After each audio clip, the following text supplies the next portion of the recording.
Salut à tous, ici Frédéric Morel. Bienvenue sur ma chaîne dédiée à la science et aux découvertes scientifiques. Si vous êtes passionné par l'exploration de notre univers et les avancées scientifiques, pensez à vous abonner. Aujourd'hui, on plonge dans un sujet fascinant qui repousse les limites de notre compréhension. Allons-y.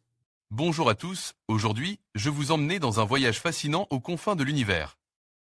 Nous allons explorer un événement incroyable, un sursaut gamma détecté dans la galaxie la plus lointaine connue à ce jour. Qu'est-ce qu'un sursaut gamma? Comment a-t-il été observé et quelles implications cela a-t-il pour notre compréhension de l'univers? Restez avec moi, car nous allons plonger dans les mystères de l'astrophysique et découvrir ce que cette découverte pourrait signifier pour l'avenir de nos recherches sur l'espace. Il n'y a plus de doute, la galaxie GN-Z11, découverte il y a quelques années avec le télescope Hubble, est bien la plus lointaine. Et la plus ancienne connue à ce jour. On y aurait même observé l'une des plus puissantes explosions possibles dans le cosmos observable, un sursaut gamma, survenu seulement 400 millions d'années après le Big Bang. Il y a presque un siècle, au cours des années 1920, l'astronome Edwin Hubble est parvenu à démontrer que certaines des nébuleuses, que ses collègues observaient depuis presque 2 siècles, ne faisaient pas partie de la Voie lactée mais qu'elles étaient, comme elle, de grandes galaxies contenant des milliards d'étoiles. Découvrant dans la foulée l'expansion de l'univers observable, il allait donner à Georges Lemaître des raisons supplémentaires de développer son modèle du Big Bang dont il comprenait qu'il était naturellement impliqué par les équations de la théorie de la relativité générale des Einstein.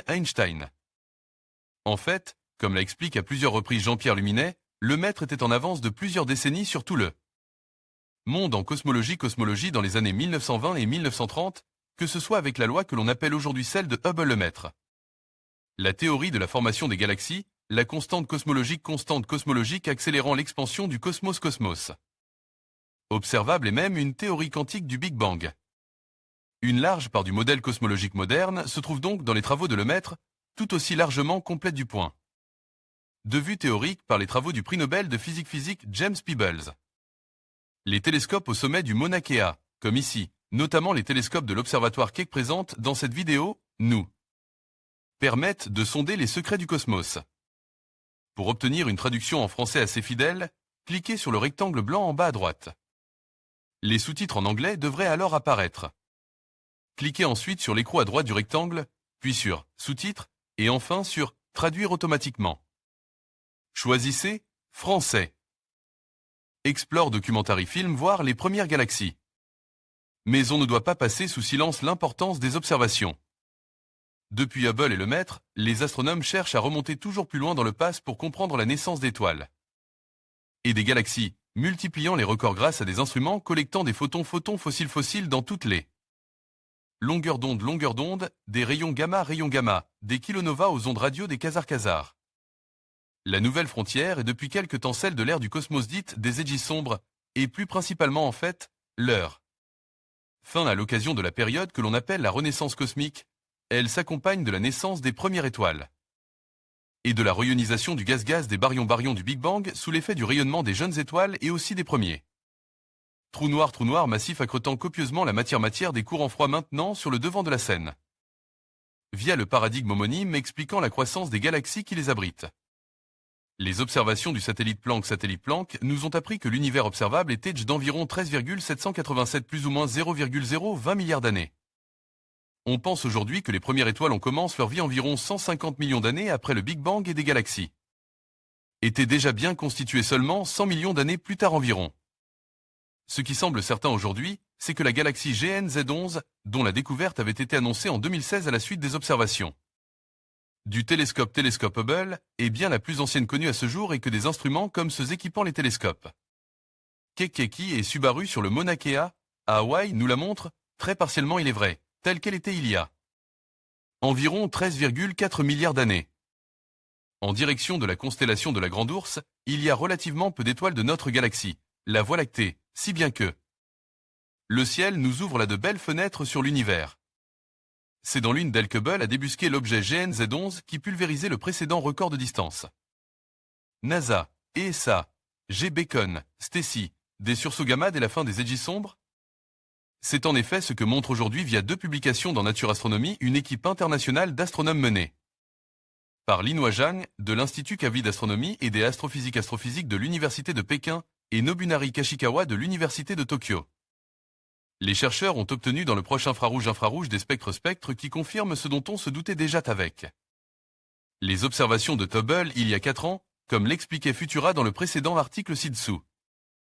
Mais il y a mieux, comme on peut s'en convaincre en prenant connaissance d'une de ces publications dont une version est en accès libre.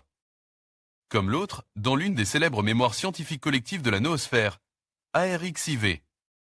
On le sait, plus un photon a voyage longtemps dans l'espace en expansion, plus sa longueur d'onde aura été étirée par cette expansion, produisant l'effet d'un décalage spectral vers le rouge.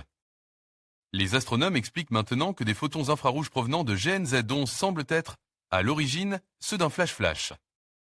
De lumière important dans l'ultraviolet survenu donc il y a environ 13,4 milliards d'années. Ce flash dure quelques minutes et ses caractéristiques laissent penser qu'il s'agit de la pointe émergée d'un sursaut gamma survenu dans GNZ1. Il s'agirait donc d'un sursaut gamma long, le type de GRB, gamma ray burst, que l'on pense résulter de l'occurrence de supernova de type IB et IC. Si tel est bien le cas, les chercheurs ont conclu que les résultats suggèrent également que le taux d'événements de type GRB pourrait être très élevé dans l'univers primitif, impliquant une formation rapide de galaxies. Des détecteurs de GRB plus sensibles pourront observer directement ces GRB dans le futur et sonder l'époque précoce de la rayonnisation cosmique. La galaxie la plus éloignée, GNZ11, pointée par une flèche, est bien visible sur l'image obtenue avec le télescope spatial Hubble. Son spectre dans le proche infrarouge a été déterminé par le télescope Keck. Les raies d'émission du carbone doublement ionisé sont visibles, C3, indiquant un décalage vers le rouge de 10,957. Université de Tokyo Hubble repérait la galaxie la plus lointaine connue. Article de Xavier de Mersmann. Xavier de Mersmann publie le 7 mars 2016 en fin de carrière mais toujours en forme, Hubble vient d'établir un record de distance.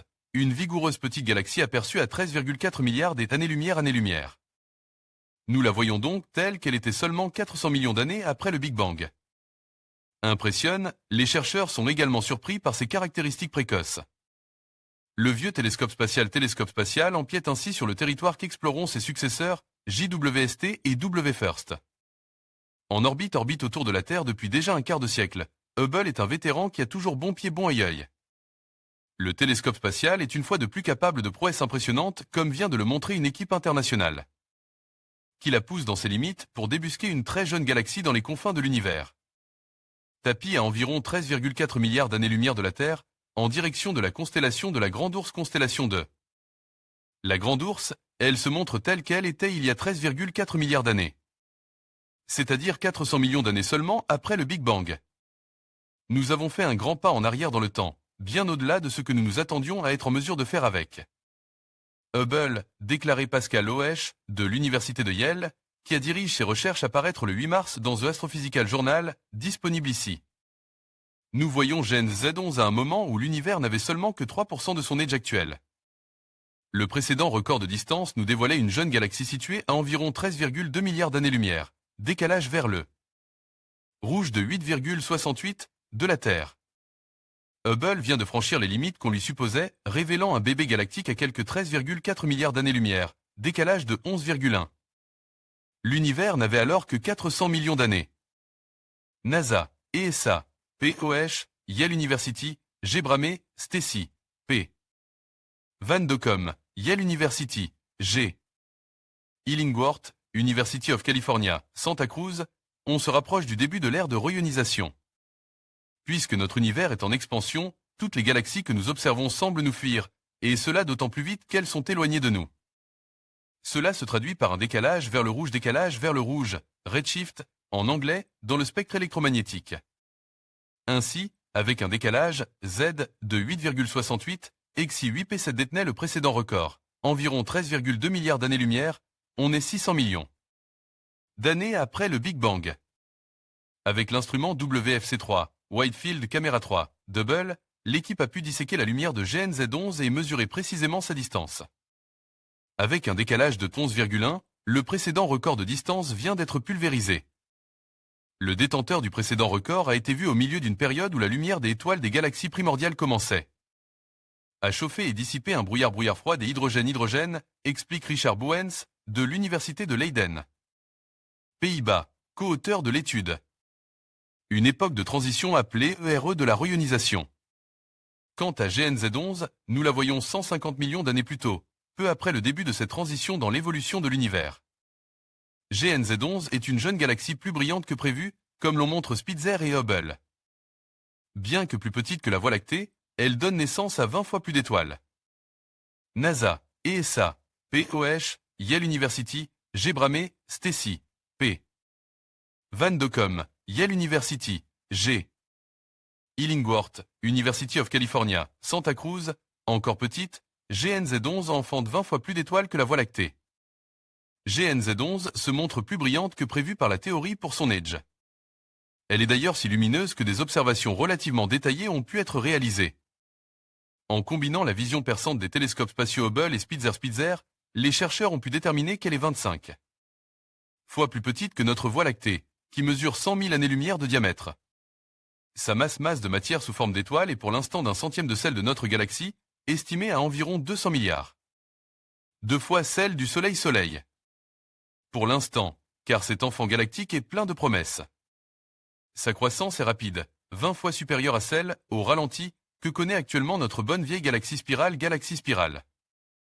Une moyenne de 24 nouvelles étoiles sortent chaque année des usines, nuages de gaz et de poussière, au sein de GNZ11.